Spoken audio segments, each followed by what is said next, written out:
ہم کریں گے ہر مظلوم کی حمایت۔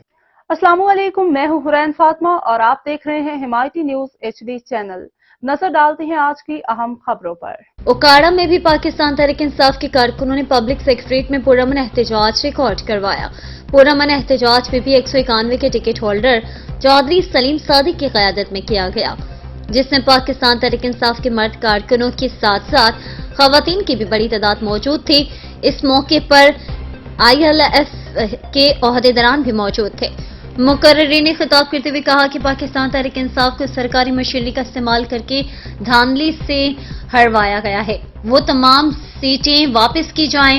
PTI ورکرز نے نعرے لگاتے ہوئے کہا کہ ملک پاکستان اور عمران خان کے لیے ہماری جان بھی قربان ہے، اور ظلم کا نظام جب تک رہے گا ہم انشاءاللہ عمران خان کے شانہ بشانہ اور ان کے منشور پر پورا اتریں گے۔